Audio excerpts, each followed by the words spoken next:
중견기업금을 상대로 프리미엄 출장 뷔페 서비스를 시작한 것은 지난달부터였어요. 돈이 될 것이 분명하니 아이디어를 모아보자는 친구의 예상이 적중했고, 친구의 인맥으로 시작한 일이 한 달도 되지 않아 주말 예약 100%를 달성했지요. 하루라도 빨리 돈을 모아야 하는 저로선 신나는 일이었어요. 그래서 메뉴 개발이며 재료 구입, 손질에 이르기까지 모든 과정에 참여해 하루도 쉬는 날이 없었어도 즐거웠습니다. 그런데 이번 고객님은 다른 고객님들과 달리 좀 신경 쓰이는 구석이 있었어요. 선주야, 왜 그래? 그게 저분 아까부터 자꾸 날 쳐다보는 것 같아서. 어? 그러게. 계속 이쪽을 보고 계시네. 아는 분 아냐? 아는 분은 내가 이렇게 근사한 대저택 만화님을 알 기회가 어딨어.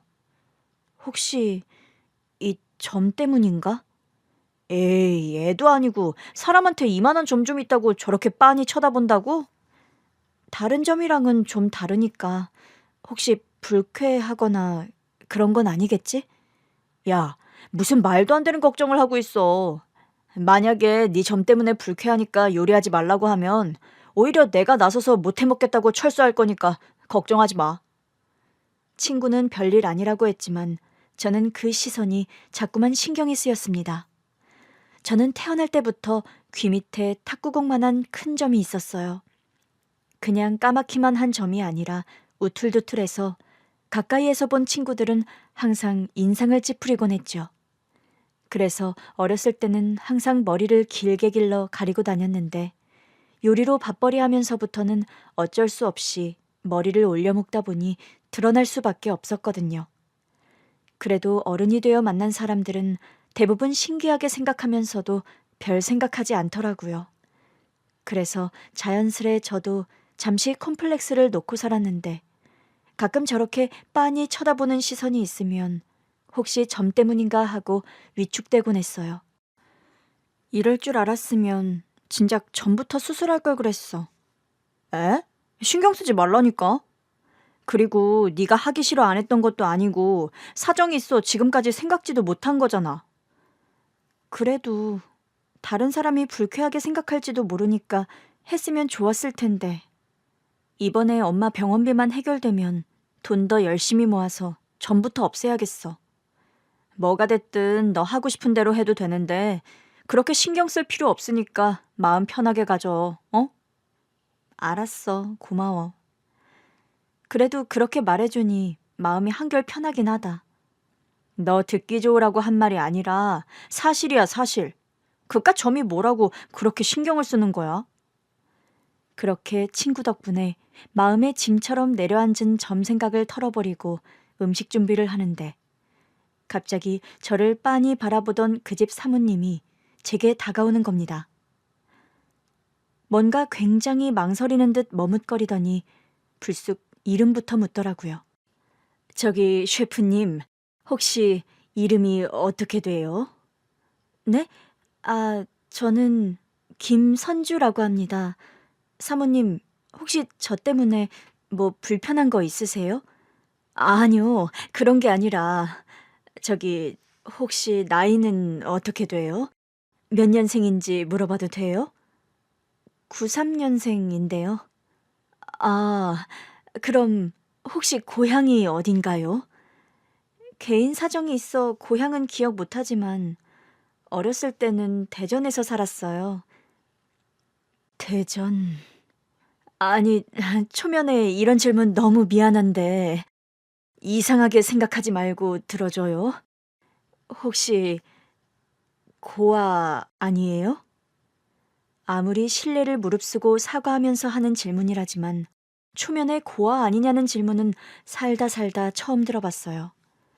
하지만 제가 더 당황스러웠던 것은 제가 고아였다는 겁니다. 키워주신 부모님이 계셨으니 고아라고 하기엔 뭐하지만 어쨌거나 현재 엄마는 저를 낳아주신 분은 아니셨어요. 왜 물어보시는 거예요? 아니, 내가 짚이는 데 있어서 그래요. 그 점은 혹시 태어날 때부터 있었던 거예요? 네, 고아는 아니지만 저를 보육원에서 데려다 키워주신 부모님은 계세요. 그럼 혹시 친부모님은 어떤 분인지, 어디 사는지 몰라요? 네. 어렸을 때 아버지랑 잠시 살았던 기억은 있는데 아버지랑 헤어지고 나서 보육원에 맡겨진 이후로는 친부모님을 만난 적은 없어요. 어, 어머, 잠시만 기다려 줄래요? 내 짐작이 맞는 것 같아. 어떡하면 좋아. 이것저것 캐묻던 사모님은 갑자기 울먹이며 휴대전화를 찾았고 저를 앞에 두고 갑자기 제가 어디 가기라도 할까봐 제 손목을 쥐며 어디론가 전화하셨어요. 언니, 잠깐만 정원으로 좀 나와봐. 확인할 것이 있어 그래. 언니, 어쩌면 우리 진주 찾은 걸지도 모르겠어. 저는 그 사모님 입에서 진주라는 이름이 나오자 깜짝 놀랐습니다. 제가 어렸을 때 쓰던 이름이 박진주였거든요. 지금 엄마가 저를 입양하면서 선주라는 이름을 주신 터라 무척 오랜만에 듣는 이름이었어요. 그런데 그 이름을 한 번도 본 적 없는 이렇게 근사한 부잣집 대저택 사모님에게서 듣다니요. 전화가 끊긴 지 얼마 안 돼요. 저택의 현관문이 열렸고 그곳에서 다른 사모님이 바쁘게 뛰쳐나왔습니다. 나올 때부터 제게 시선을 떼지 못한 채였는데 다가와 제 얼굴을 제대로 확인하자마자 저를 와락 껴안고는 엉엉 우시는 게 아니겠어요? 맞아, 우리 진주. 내 딸 진주 맞아. 이 얼굴도, 이 점도 우리 진주 맞아. 네? 진주야, 엄마야. 엄마 기억 안 나니? 제 얼굴을 붙들고 우는 사모님을 보고 저는 아무 말도 하지 못했습니다. 저는 친어머니에 대한 기억이 없거든요. 알코올 중독의 도박을 일삼던 아버지 밑에서 힘들게 살았던 기억은 있습니다. 아버지는 어린 제게 술을 사오라, 안주를 사오라 자주 심부름을 시켰어요. 그리고 당장 전화기를 붙들고 앉아 여기저기 돈 빌리기에 바빴지요. 여보세요? 나다 상만이. 잘 지내냐? 다름이 아니라 우리 진주가 좀 아파. 병원을 가야 하는데 돈이 없네. 너 돈 좀 줘라. 내 딸 죽게 생겼어. 뭐 임마? 내가 지금 거짓말을 한다는 거냐? 내가 아무리 개망나니 같이 산다고 내 딸을 두고 거짓말을 하겠냐? 주기 싫으면 주지 마 새끼야. 기분 나쁘게 빈정거리고 지랄이야.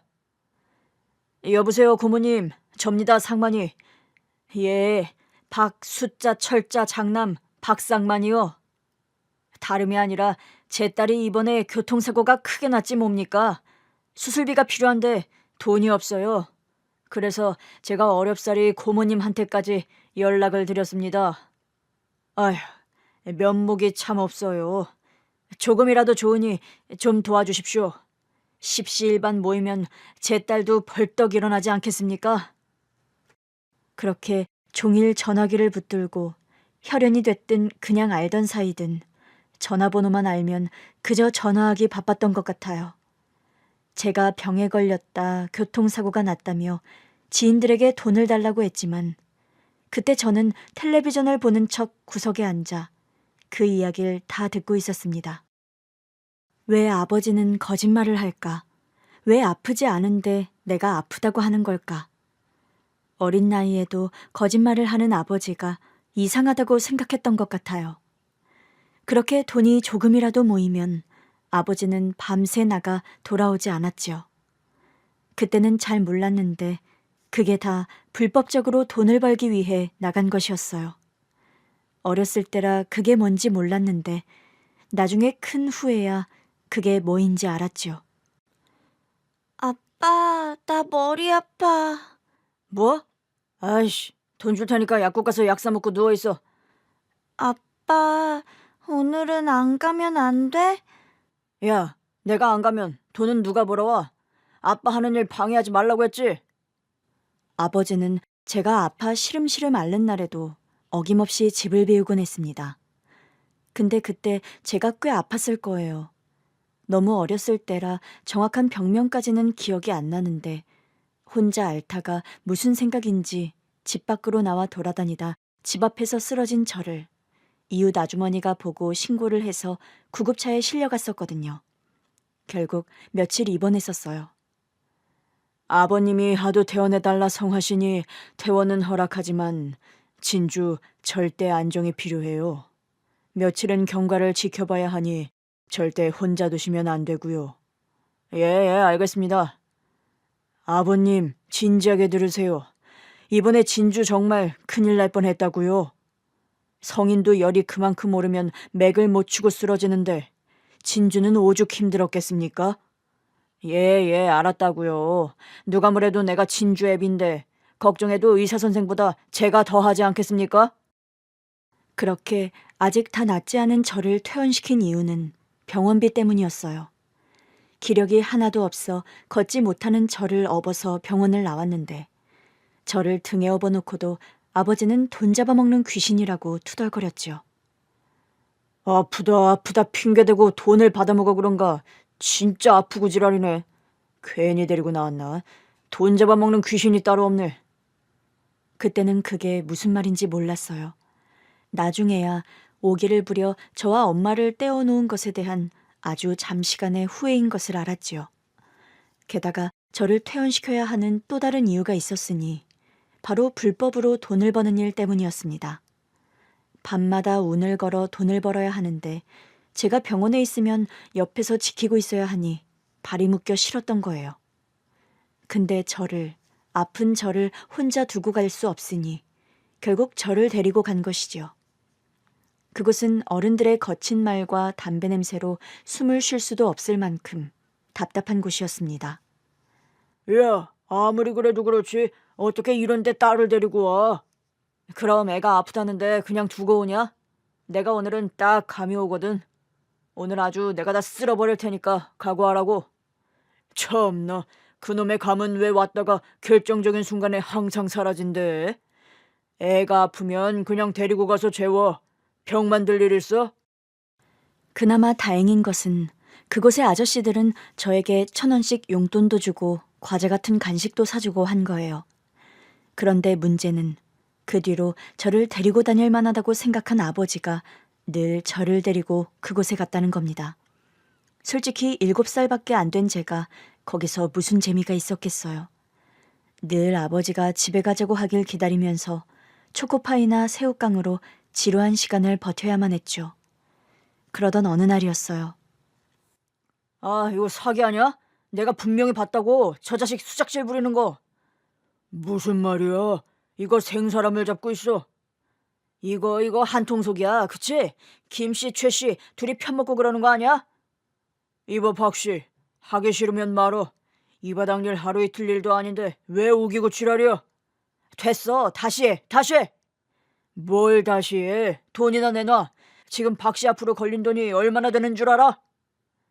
그곳의 아저씨들은 아버지가 돈을 가지고 오기 전에는 다시는 함께 놀지 않겠다고 했고 결국 아버지는 돈을 구하기 위해 잠시 자리를 떠야 했어요. 저도 아버지를 따라 나서려는데 그때 아버지가 그랬습니다. 아, 진주, 너는 잠깐 여기 있어라. 아빠 금방 갔다 올게. 나도 같이 갈래. 너 데리고 가면 어느 세월에 갔다 와. 금방 갔다 올 테니까 여기 있어. 아빠, 나도 갈래. 박진주, 너 아빠 말 안 들어? 아빠 말 안 들으면 어떻게 된다 그랬어? 혼자 살아야 한다고. 혼자 살고 싶어? 아니. 가만히 있어. 얼른 갔다 올 테니까. 그렇게 저를 아저씨들 사이에 앉혀놓고 가버린 겁니다. 그게 제가 기억하는 아버지의 마지막 모습이었어요. 저를 버리고 간 건지 나갔다가 무슨 일이 생긴 건지 알 수는 없었지요. 나중에 아저씨들이 저를 아버지에게 데려다 주려고 백방으로 알아본 모양인데 아버지를 찾지는 못했습니다. 그래서 이 집 저 집 저를 안쓰럽게 여기는 분들의 집에서 며칠씩 신세를 졌었어요. 그러다 자식이 없어 자식이 필요했던 어떤 집에 수양딸로 들어가 살게 된 거죠. 애아빠가 찾으러 올지도 모르니까 그때까지만 좀 봐줘. 찾으러 오겠어? 그렇게 가서 찾으러 온 사람을 내가 본 적이 없네. 애는 예쁘게 생겼네. 근데 비리비리 해가지고 힘이나 쓸라나 모르겠어. 말은 잘 들어. 착하고. 진주야, 이제부터 여기 아줌마 보고 엄마 하고 지내야 돼. 알았어? 아저씨는 가야 되니까. 그냥 아저씨랑 같이 가면 안 돼요? 안 돼. 아저씨 집에도 언니 오빠가 셋이나 있잖아. 너도 봤지? 저도 언니 오빠랑 같이 있고 싶은데. 아저씨도 목구멍이 포도청이라 그건 힘들겠다. 이 아줌마가 이제부터 진주 좋아하는 OS도 사주고 인형도 많이 사줄 거니까 걱정하지 마. 알았어? 아버지는 갑자기 사라져버렸지만 그래도 저를 안쓰럽게 도우려고 했던 분들이 많았어요. 아버지가 오지 않아 슬펐지만 그래도 저를 챙겨주시는 분들 덕에 그 시간을 어렵지 않게 버텼던 기억이 있습니다. 그 집에 입양 가기 전까지 저를 돌봐주셨던 그 아저씨는 아버지 친구라고 믿기 어려울 만큼 다정한 편이기도 했고요. 너 설거지 할 줄 알아? 네. 그럼 너 저기 쌓인 설거지부터 해라. 하지만 그 집에서의 기억은 썩 좋지 않았습니다. 양딸로 키워주겠다고 저를 데리고 간 것이었는데 딸이 아니라 식모를 원했었거든요. 아침 저녁으로 설거지와 빨래, 마루 걸레질까지 시키는 일이란 일은 다 해야 했어요. 그렇게 10살까지 학교도 다니지 않고 식모처럼 살았죠. 학교 가지 못하는 것이나 힘든 집안일을 해야 하는 것은 견딜만 했습니다. 양아버지의 폭력에 비하면요. 야, 너 왜 나를 그렇게 쳐다보냐? 네? 안 쳐다봤는데요. 그럼 내가 거짓말을 한다 이거야? 희년이? 술을 안 마시는 날이면 제게 관심이 전혀 없었는데 술만 마시면 기다렸다는 듯이 제게 손찌검했지요. 비명을 지르거나 울면 강도가 더 세졌는데 어느 날은 정말 참기 어려울 지경에 이르러 저도 모르게 울면서 집 밖으로 뛰쳐나갔습니다. 이웃집 문을 두드리며 살려달라 외쳤고 결국 경찰까지 왔죠. 경찰 조사가 들어오자 양부모는 저를 포기한다며 보육원에 내다버렸어요. 그렇게 보육원에 들어가 살게 된 것이 10살이었습니다. 진주야, 진주는 친구들이랑 안 놀아? 네. 왜? 그냥 혼자 있는 게 좋아서요. 혼자 있는 게 좋아도 친구들이랑 함께 놀면 더 즐거울 텐데. 저기 친구들 술래잡기 하는데 같이 가서 놀아볼까? 어른들은 아이들의 세계를 모릅니다. 안다고 해도 모르는 거예요. 저라고 학교도 안 가고 혼자 지내다 만난 친구들과 왜 놀고 싶지 않았겠어요. 안 놀아주니까 못 놀았던 겁니다. 텃세도 있었지만 그보다는 제 귀밑점이 문제가 됐었어요. 뭐야. 야, 이것 좀 봐. 박진주 귀 밑에 엄청 더러운 거 있어. 이게 뭐야? 너 안 씻은 거 아니야? 아니야, 점이라서 그래. 이렇게 큰 점이 어디냐? 병 아니야? 병인가 봐. 박진주랑 놀면 병 없는데. 제게 커다란 점이 생기는 전염병이 있다는 말도 안 되는 소문은 아이들 사이에서 삽시간에 퍼졌어요. 그러니 저와 놀고 싶지 않은 애들이 저를 술래잡기 같은 놀이에 끼워줄 리가 없었죠. 얘들아, 진주랑도 함께 놀아야지. 자, 진주야, 진주도 같이 해보자. 또 아이들은 영악했습니다. 선생님이나 봉사자들 앞에선 친한 친구처럼 굴면서 저를 챙기는 척하고는 어른들이 보지 않으면 저를 외면하고 밀어냈어요. 친구들이 놀아주지 않는다. 점 때문에 더럽다고 한다는 말을 사실대로 해봤자 달라지는 것이 없다는 것을 너무도 잘 알고 있었던 저입니다. 태어나 처음으로 가본 학교에서도 마찬가지였어요. 머리를 길러 가리고 있었는데도 바람이 불거나 실수로 보이는 날이면 어제까지만 해도 손을 잡고 하교하던 친구들도 다음 날이면 쌩 하고 찬바람을 일으키며 저를 무시했죠. 그때 제 손을 잡아준 것이 당시 보육원으로 봉사활동하러 온 지금의 엄마였습니다. 안녕, 진주야. 아줌마 기억하지? 네. 진주, 그림 되게 잘 그리더라. 아줌마가 진주 그림 그린 스케치북 좀 봤어. 저보다 잘 그리는 사람 많은데. 다른 사람이 무슨 상관이야. 진주는 진주대로 잘 그리면 되는 거지. 진주가 잘하고 못하고는 다른 사람과 비교할 필요가 없어. 왜요? 다른 사람보다 잘해야 하는 거고, 못하면 못하는 거 아니에요? 그렇게 따지면 1등만 최고인 세상이게? 세상은 그렇지 않아. 2등도 3등도 심지어 꼴등까지도 사랑받아야 하는 세상이지. 아줌마는 진주가 그린 그림이 제일 좋았어. 마음이 되게 따뜻했거든. 별 볼 일 없는 제 그림을 두고 그렇게 이야기해 준 사람은 처음이었습니다. 그래서 처음부터 저는 엄마가 무척 마음에 들었었어요. 부모님은 오랫동안 아이가 없던 부부였고 많은 고민 끝에 저를 입양해 주셨지요. 이제부터 아줌마를 엄마, 아저씨를 아빠라고 불러줄래? 실은 아줌마랑 아저씨가 아이가 없어서 아이는 어떻게 사랑해줘야 하는지 잘 몰라. 그래서 실수가 있을 수 있고 진주 마음을 상하게 하는 일이 생길지도 모르는데 그럴 땐 진주 마음이 이래서 아팠다 하고 솔직하게 말해줘. 그러면 아줌마랑 아저씨도 그 점을 고칠게. 그러면서 엄마가 제게 처음으로 선물해 주신 것은 이름이었습니다. 앞으로는 새로운 이름으로 좋은 기억만 지니고 살라며 선주라는 이름을 주셨지요. 그 뒤로는 따뜻한 기억뿐이에요.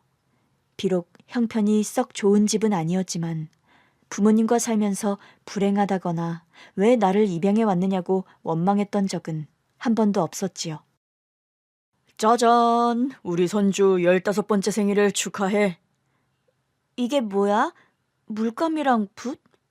우리 선주 더 멋진 그림 그리라고 엄마 아빠가 준비했지. 이거 다 비싼 거잖아. 아무리 비싸도 우리 딸 꿈을 위해서라면 이 정도는 투자할 수 있어. 나 이렇게 비싼 물감이랑 붓은 필요 없단 말이야. 이 돈이면 아빠 겨울 패딩이나 한 벌 사지. 선주야, 아빠 패딩 있어. 네가 왜 그런 걱정을 해? 선주 그림 그리는 거 좋아하잖아. 아빠가 비싼 미술학원 보내줄 능력은 못 돼도 선주가 마음껏 그림 그릴 수 있는 종이나 물감 정도는 사줄 수 있어. 넉넉지 않은 형편에도 어떻게든 지 하고 싶은 건 다 해주려고 하셨어요. 솜이 다 죽은 겨울 패딩을 버리고 새 패딩 하나 사는 건 아깝다고 생각하시면서 철마다 제 옷은 꼭 새 걸로 사주려고 하셨고요. 비나 눈이 오면 제가 우산을 가지고 갔어도 늘 학교로 마중 나오려고 하셨죠.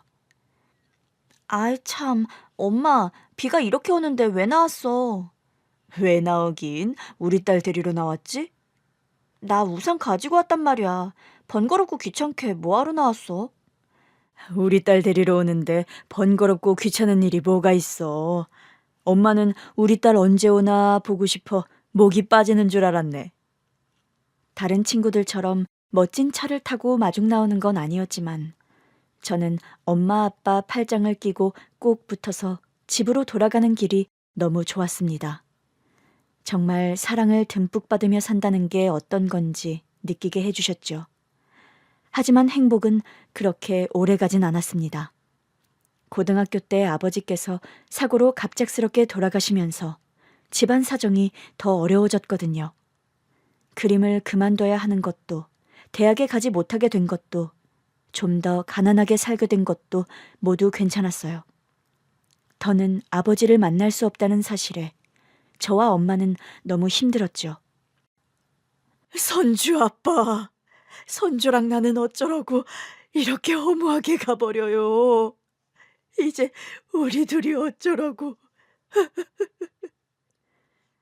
엄마, 진정해. 진정하고 밥 좀 먹자. 어? 선주야, 우리 이제 어쩌니? 너희 아빠 없이 너랑 나만 어떻게 살아? 특히 엄마는 세상에 둘도 없는 벗을 잃은 듯이 무척 힘들어하셨고 저는 그런 엄마를 보는 게 너무 괴로웠습니다. 아버지를 잃었지만 저는 슬픔에 정신줄을 놓고 있을 새가 없었어요. 엄마를 챙겨야 했으니까요. 엄마, 나 아르바이트 구했어. 아르바이트? 웬 아르바이트? 네가 왜 아르바이트를 해? 선주야, 설마 생활비 부족할까 봐 그러는 거야? 쓸데없는 걱정하지 마. 엄마가 너한테 돈 벌어오랬어? 그게 아니라 나는 그냥 엄마한테 도움이 되고 싶어서. 솔직히 나 이 정도 그림 실력 갖추고 미대는 택도 없어. 그렇게까지 대학에 가고 싶은 것도 아니고. 내가 아빠만큼은 못해도 엄마랑 나랑 둘이 오붓하게 살 수 있을 정도는 벌 수 있도록 할 테니까 엄마도 내 학비 때문에 전전긍긍하지 않았으면 좋겠어. 선주야, 네가 대학에 안 가면 엄마가 나중에 네 아빠한테 면목이 없어. 아빠랑 약속했단 말이야. 너 하고 싶은 공부만큼은 어떻게든 시켜주겠다고. 일단은 아빠 앞으로 나온 보험금도 있고 내가 그 돈으로 어떻게 대학을 가. 나 정말 대학 가고 싶은 거 아니야. 엄마 생각해서 우리 형편 생각해서 그냥 하는 말이 아니라 난 그냥 엄마랑 행복하게 사는 거 그거 하나야. 어떻게든 대학에 보내려는 엄마를 설득해 학교 끝나고 식당에서 아르바이트를 시작했어요. 처음에는 서빙부터 시작했다가 바쁠 때 주방 일을 조금씩 돕다 보니 어느새 칼을 쥐고 불 앞에 서 있더라고요. 그런데 생각보다 그게 적성에 맞았고 제가 요리하는 것을 즐기고 있다는 것을 알게 된 겁니다. 신은 한쪽 문이 닫히면 다른 쪽 문을 열어두신다더라. 어쩌면 이 일이 너에겐 열린 문이 될지도 몰라. 사장님은 그렇게 말씀하시며 제게 요리의 기본기를 알려주셨죠. 그렇게 고등학교를 졸업하자마자 저는 조리사 자격증부터 따기 시작했어요. 돈을 벌면 그 돈으로 학원에 등록하고 저녁에는 일을 다니면서 한식, 중식, 양식, 일식을 다 땄지요. 엄마, 나 합격이래. 드디어 일식조리 기능사까지 땄어. 장하다 우리 딸. 기어이 일식까지 다 딴 거야? 내 가장 소박한 꿈 중에 하나였잖아. 요리 자격증 4개 따기. 선주야, 그러면 내년에 요리로 대학 가는 거 어때? 자격증이 있어도 대학에서 배울 수 있는 게 또 있을 텐데. 엄마, 나는 지금 대학 다니는 것보다 훨씬 좋아. 일도 하고 공부도 해서 이렇게 성과 만들어내는 거. 적성에도 맞고 무엇보다도 너무 즐거운 거 있지? 그리고 내 꿈은 대학 가는 게 아니야. 그럼 나 혼자서도 충분히 감당할 수 있는 작고 소박한 나만의 식당 갖는 거. 내 요리를 먹으러 온 사람들이 행복해하는 얼굴을 가까이에서 볼 수 있을 만큼 작은 식당. 그럼 엄마도 도울게. 우리 딸 식당에서 엄마는 메뉴 주문 받고 서빙도 하고 그래야겠다. 나 엄마 고생시키려고 식당 하려는 거 아니야. 엄마는 아무것도 안 해도 돼. 내가 식당에서 돈 많이 벌어 엄마 호강시켜 줄 테니까. 그렇게 이제 제 식당 오픈을 목표로 두고 열심히 달리던 어느 날이었어요. 엄마가 일하다 쓰러져 병원에 실려가셨는데 검진 결과 심장에 문제가 있어 수술이 필요하다는 것이었죠. 마른 하늘의 날벼락 같은 일이라 경황이 없었습니다. 그렇게 건강했던 사람이 하루아침에 기력 없이 누워있는 모습을 보는 게 너무 힘들기도 했고요. 하지만 문제는 당장 엄마 수술비였어요. 아빠 앞으로 나온 보험금이며 가지고 있던 얼마 안 되는 재산은 전세금으로 들어가 당장 융통할 수 있는 돈이 없었거든요. 저도 생활비 보탠다 공부한답시고 벌었어도 쓸 수 있는 돈이 없었고요. 그러던 차에 친구의 제안으로 시작한 게 바로 출장 뷔페였던 거예요. 그 출장 뷔페를 한 지 얼마 안 돼 제 친어머니를 찾게 된 것이었고요. 왜 그렇게 고생을 하고 살았어? 어떻게 그렇게 살았어? 제 친어머니라고 하는 사모님은 제 얼굴을 연신 쓰다듬으며 눈물을 흘렸습니다. 저 그래도 행복하게 살았어요. 말씀드렸다시피 아낌없이 사랑을 주셨고 고생스러웠어도 불행한 건 아니었어요. 지금 너를 키워주신 어머니는 그렇다 치지만 나는 도저히 용서가 안 된다. 네 아버진 널 그 끔찍한 곳에 두고 가다니. 그 뒤로 정말 만난 적이 없어? 없어요. 찾으려 해본 적도 없고 실은 만나고 싶은 생각도 없어요. 그래, 만날 필요 없다. 그 빌어먹을 벌레 같은 사람은 부모 자격도 없어. 사모님은 불같이 화를 내며 친아버지를 향해 거침없이 욕을 했지요. 그러면서 일하던 중인 제 손을 잡아 끌고 저택 안으로 들어가려고 했습니다. 진주야, 여기서 고생하지 말고 얼른 들어가자. 네가 이런 걸 왜 해? 네? 하지만 이건 제 일인데요. 그리고 언니, 일단은 하던 일은 하게 해야지. 아직 확실하지도 않고 갑작스레 엄마라고 한들 지금 얼마나 경황이 없고 당황스럽겠어. 확실치 않다니. 확실해. 나 엄마야. 내가 내 자식도 못 알아볼까 봐? 진주라는 이름도 기억하고 있고 이 점도 분명히 내 딸에게 있었던 점이야. 그리고 인정하고 싶지 않지만 지 아빠 닮은 구석까지 있는데 어떻게 내 딸이 아니야? 알았으니까 일단 진정하고 오늘 행사부터 마무리한 뒤에 다시 이야기하자. 그렇게 해요, 응? 네, 그렇게 할게요. 그날은 저를 가장 먼저 알아본 사모님, 그러니까 저에게는 이모가 되는 분의 자식이 오랜 유학 생활을 끝으로 돌아온 것을 기념해 모인 자리였어요. 많은 일가 친척이 모인 자리였는데 어쩐지 주인공이 그 친구가 아닌 제가 돼버린 자리였지요.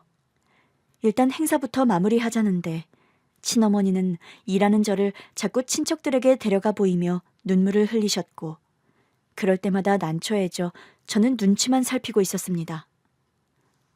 미안해요. 이렇게 곤란하게 할 생각은 아니었는데 이럴 줄 알았으면 내가 행사 끝나고 이야기할 걸 그랬어.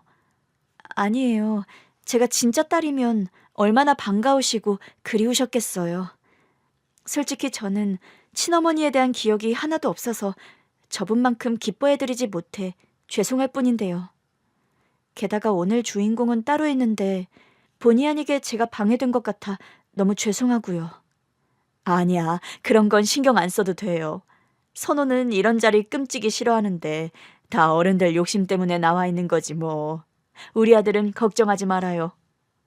그렇게 행사가 막바지에 이르는 동안 몇 번이나 테이블에 불려가 처음 본 친척들에게 인사를 드리면서 이게 맞나 싶었습니다. 저만큼이나 놀라고 당황한 건 친구였어요. 뭐야? 너 입양됐단 사실 나 처음 알았는데? 그런 이야기를 뭐하러 떠벌리고 다녔겠어. 하긴 뭐 굳이 할 이야기도 아니긴 하다. 그런데 사실이야? 저분이 네 친엄마라는 거? 아직 모르겠어. 저분은 확신을 가지고 말씀하시긴 하는데 나는 너무 갑작스러운 일이라 모든 게 다 거짓말 같고 그래. 잘 됐으면 좋겠다. 응? 선주 너 그동안 고생 많이 했잖아. 입양까지는 몰랐지만 그거 아니어도 아버지 돌아가시고 얼마나 힘들게 여기까지 왔어. 거기다 어머니까지 그렇게 되셔서 마음 너무 안 좋았는데 친어머니가 이렇게 잘 사시는 분이면 도움받을 수 있을 거 아니야. 사실 그런 마음이 있었던 것도 사실이에요. 그게 당연한 게 아닌데 만약 저분이 내 친어머니라면 엄마 수술비 정도는 부탁해 볼 수 있지 않을까? 그런 생각부터 들더라고요. 그렇게 행사가 모두 끝난 후에야 다시 만나 차분히 지난 이야기를 할 수 있었습니다. 내가 어려서 너무 철이 없었어. 박상만 그 남자가 내 첫사랑이자 마지막 사랑인 줄 알았거든. 그렇게 시작된 친어머니의 이야기가 시작되었지요. 친어머니가 아버지를 처음 만난 것은 롤러장이었다고 합니다. 친구들과 함께 놀러간 곳에서 멋지게 제조를 부리며 롤러를 타는 아버지를 보고 어머니가 홀딱 반해버린 것이지요. 인물이 좋은 편이라 주변에 여자들이 많은 것도 그땐 매력이었다고 해요. 상만 씨는 다 좋은데 주변에 여자가 너무 많아. 그게 좋기도 하고 싫기도 해. 좋으면 좋은 거지 싫은 건 또 뭐야? 그 많은 여자 중에 나를 선택했다는 건 좋은 거지만 나를 선택한 걸 알면서도 여전히 주변에 여자들이 많아 싫다는 거야. 그러니 노선 똑바로 했으면 좋겠어. 주변 여자들한테 쓸데없이 눈길 주지 말란 말이야. 참나, 나는 주지도 않는데 그들이 주는 걸 어떡하나? 보지 말라고 상자를 뒤집어 쓰고 다닐 수도 없는 노릇인데 말이야. 사랑을 하면 흔히들 눈에 콩깍지가 씬다고 하죠.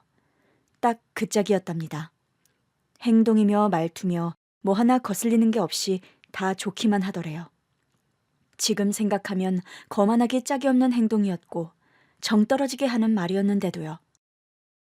근데 예영이네는 그렇게 잘 사나?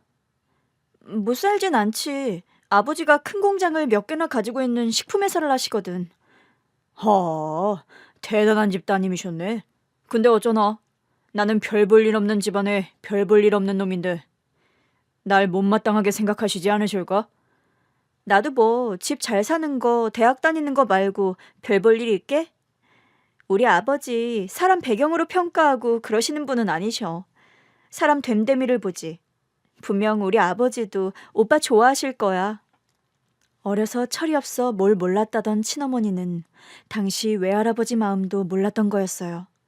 확실히 사람을 배경만으로 평가하는 분은 아니셨지만 아무리 그래도 최소한의 수준이라는 것은 생각하시고 계시던 분이었거든요. 결정적으로 아버지께서 외할아버지가 생각하는 됨됨이에도 못 미치는 분이었다는 문제도 있었지만요. 너 내일부터 외출 금지다. 어디 만날 사람이 없어 저런 날라리나 만나고 다녀? 아버지가 뭘 한다고 그래요? 아버지가 상만 오빠를 만나면 얼마나 만났다고요? 두 번, 세 번 만날 필요도 없는 놈이야. 만나자마자 돈 욕심이나 보이는 놈이 정신이 제대로 박힌 놈이냐? 상만 오빠 야망가예요. 나중에 사업으로 크게 일어날 사람이라고요. 그래서 아빠 도움받아 시작을 해보려고 하는 건데 왜 그 야망을 높이 평가해주지 않는 거예요? 뭐? 야망? 그건 야망이 아니라 허세다. 실체 없는 헛된 꿈이지. 그 녀석은 절대 사업으로 일어날 사람이 아니야. 사기꾼이 됐으면 됐지 절대 그럴 수 없어. 벌써부터 내게도 너를 두고 협상을 하려고 하는 거 못 봤어? 따지고 보면 외할아버지의 말이 틀린 말은 하나도 없었습니다. 뭐 하나 이뤄낸 것이 없었던 아버지가 외할아버지의 첫 만남에서 딸이 자기에게 홀딱 빠져 있으니 시간 낭비하지 마시고 빨리 사위로 인정해서 지원해달라는 이야기를 했으니까요. 외할아버지가 보시기엔 친어머니를 사랑하는 게 아니라 도구처럼 이용하고 있는 걸로 보였을 거예요. 제가 기억하는 아버지라면 당연히 그럴 사람이기도 했고요. 하지만 사랑에 빠진 엄마는 그것을 인정하지 못했고 기어이 사고를 치고 만 겁니다. 임신?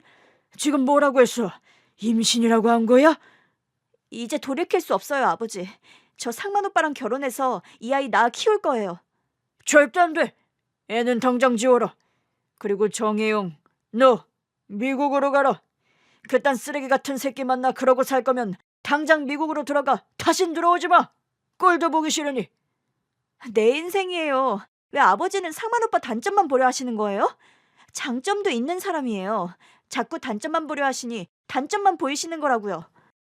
친어머니는 가족과 끈질긴 싸움을 했고 결국 자식 이기는 부모 없다는 말처럼 기어이 이기고 만 겁니다.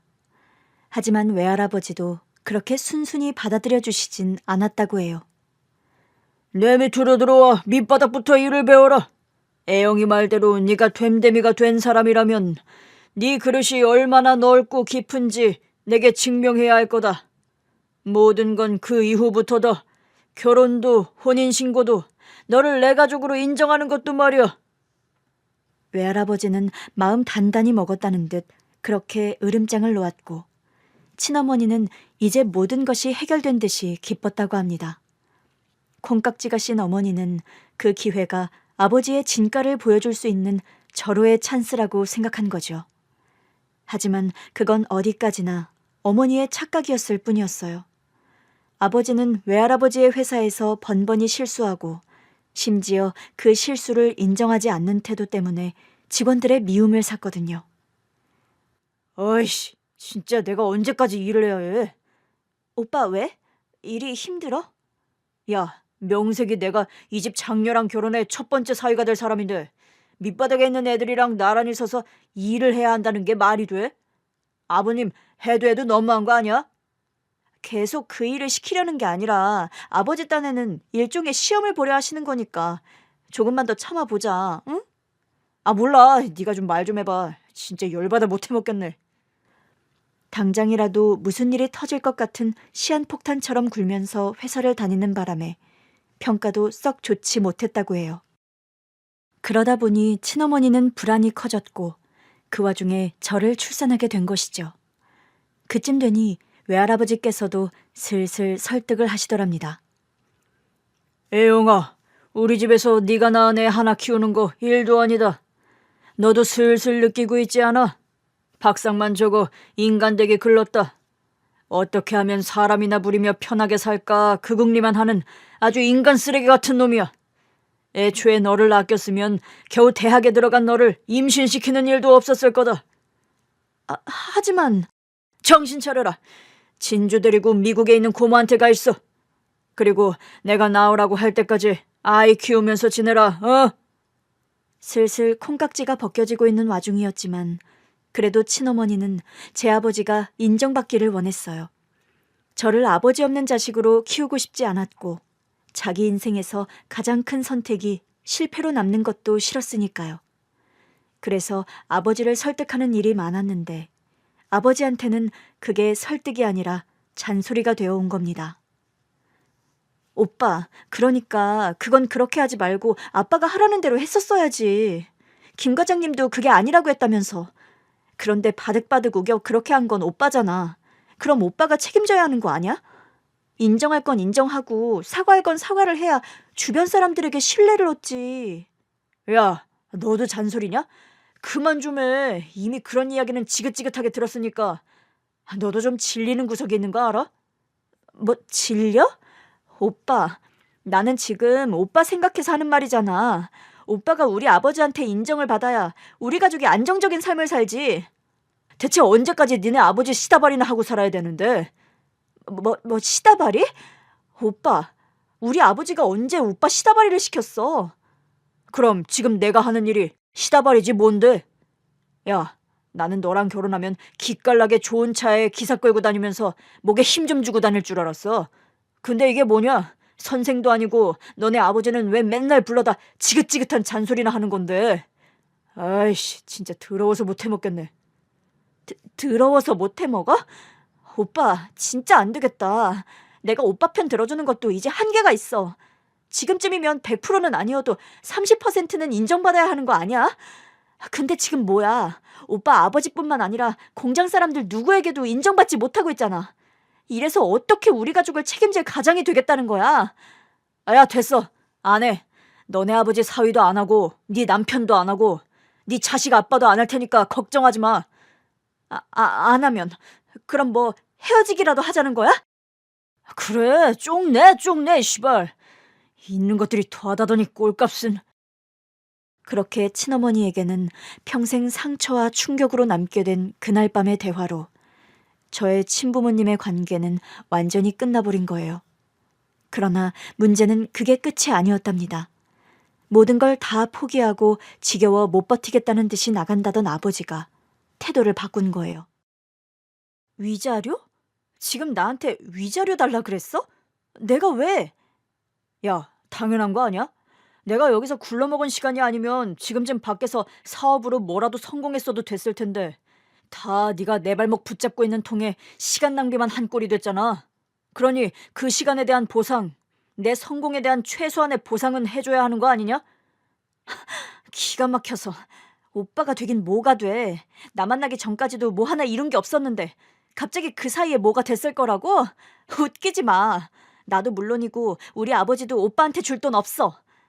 애영아, 우리 좋은 시절 있었잖아. 그 시절 생각해서 좋게 끝내자. 괜히 쓸데없이 내 자존심에 성질 건드려봤자 너한테 좋을 거 하나도 없어. 일부러 오빠 자존심, 성질 건드리려는 거 아니잖아. 내 말이 틀렸어? 오히려 오빠가 나한테 위자료를 줘야지. 어떻게 나한테 위자료를 달래?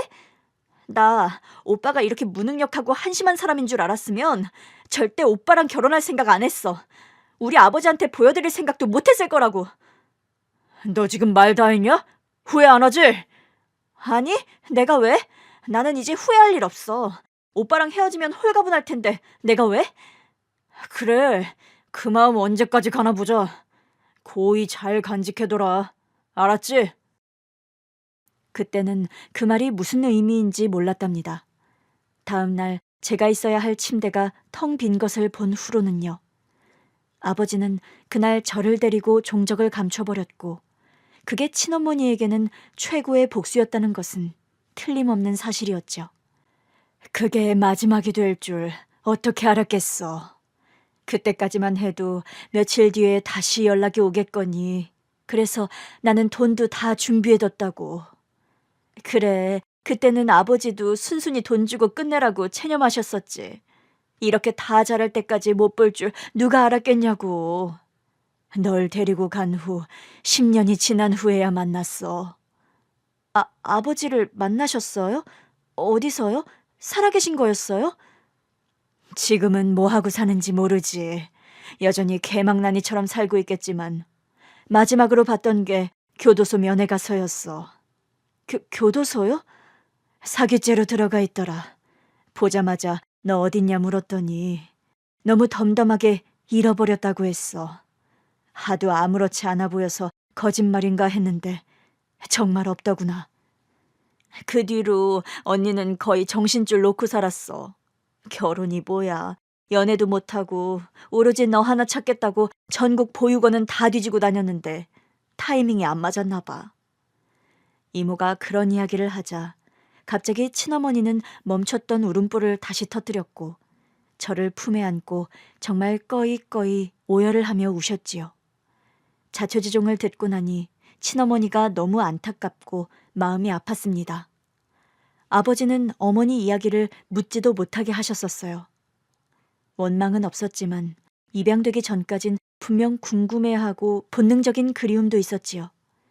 저는 이모의 요청에 따라 유전자 검사를 위해 머리카락을 넘겨주었어요. 네 엄마는 확신을 하지만 혹시 모르니 더 확실히 해두는 게 좋을 것 같아서. 서운하진 않지? 그럼요. 저도 확실히 해두는 편이 좋아요. 여전히 실감이 안 나는데요. 그렇게 집으로 돌아와 엄마를 보니 그제야 눈물이 나더라고요. 엄마는 갑자기 눈물을 쏟아내는 저를 영문도 모른 채 한참을 안아주었죠. 저는 눈물 콧물을 뺄 만큼 빼고 나서야 그날 있었던 일을 털어놓았어요. 엄마는 너무 놀라 한동안 입을 떡하니 벌리고 아무 말씀도 못하시다가 반대로 엄마가 눈물을 펑펑 쏟으셨죠. 하늘이 도왔다. 하늘이 도왔어. 세상에 어쩜 그런 인연이 다 있어. 내가 평생 죽기 전에 선주 네 친부모 찾아주면 원이 없겠다 했는데 엄마는 정말 이제 원이 없다. 여한이 없어. 어? 내 친부모를 찾아주려고 했단 말이야?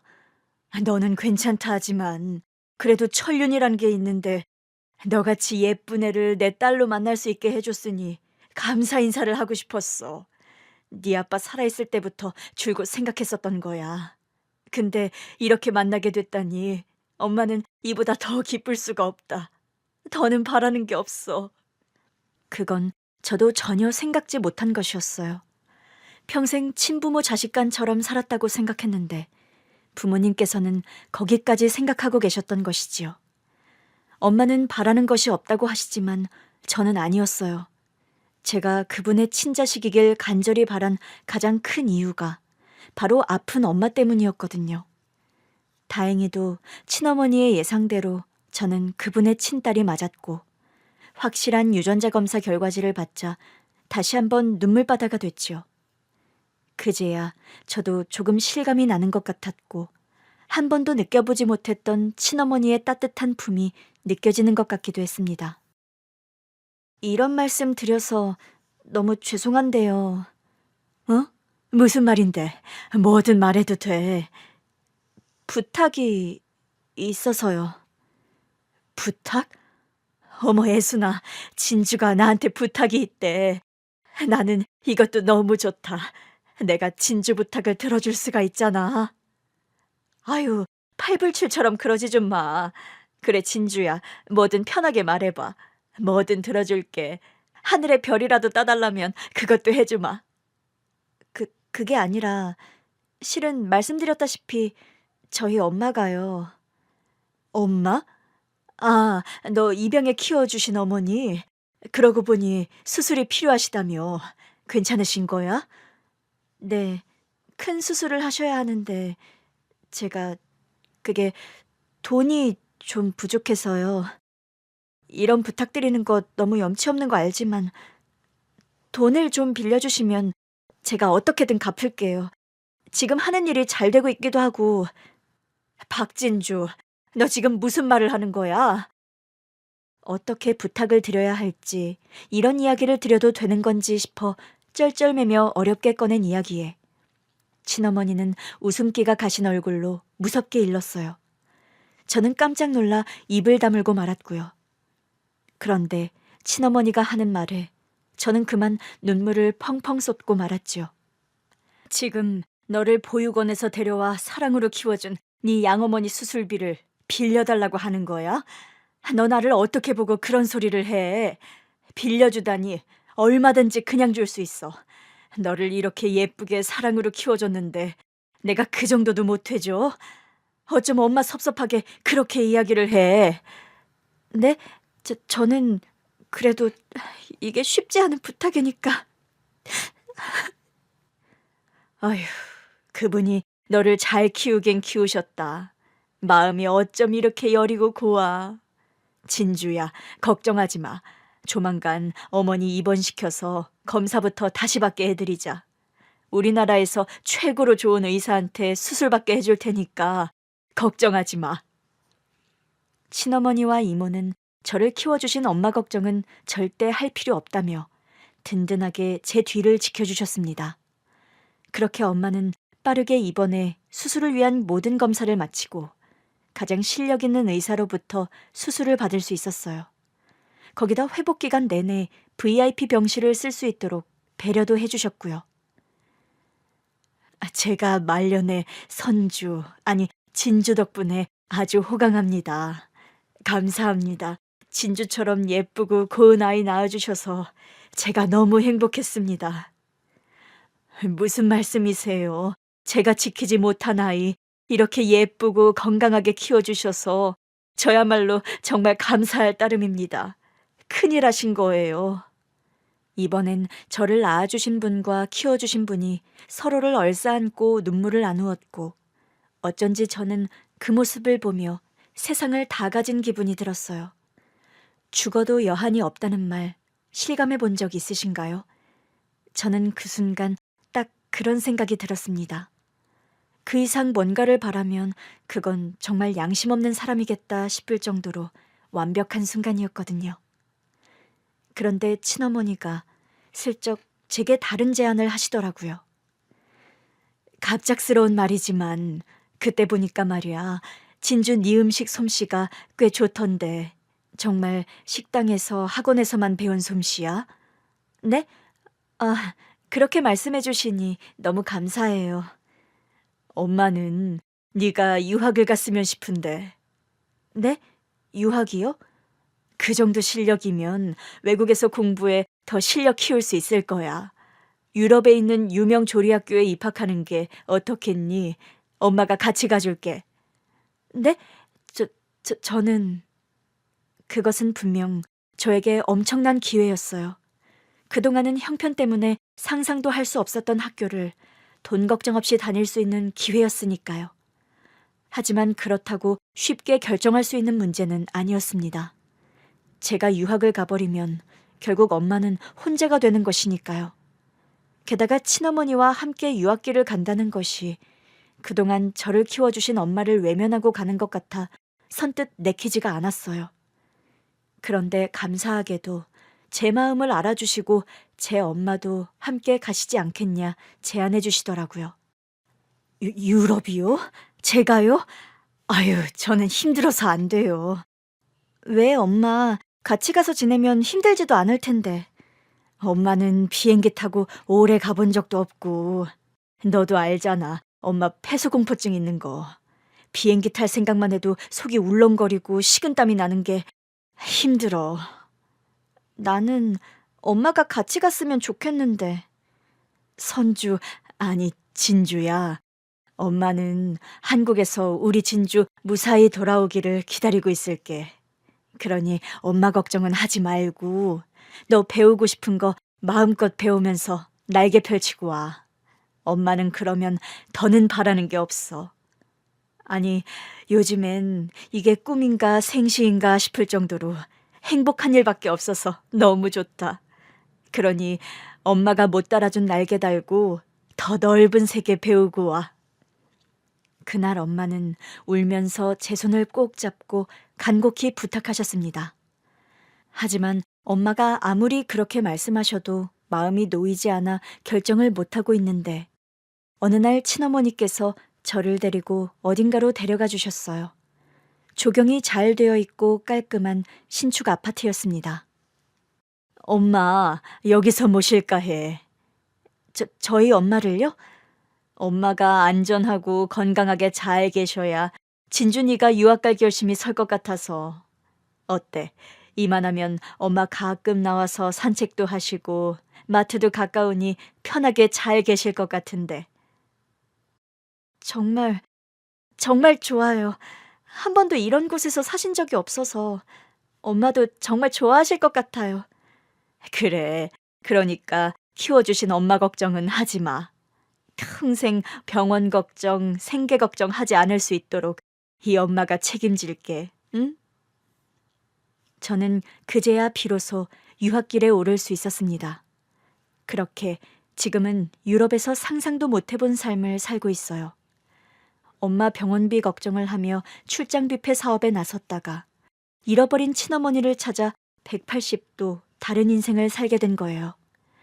친어머니와는 그동안 함께하지 못했던 시간을 실컷 보내고 있고 한국에 있는 엄마와는 매일 통화하고 있습니다.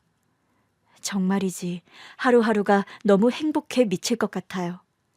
하지만 저는 제가 무엇을 해야 하는지도 잘 알고 있어요. 제게 온 이 거대한 행복은 저만을 위한 것이 아니거든요.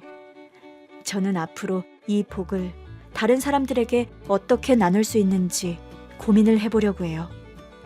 행복은 돌고 도는 거잖아요.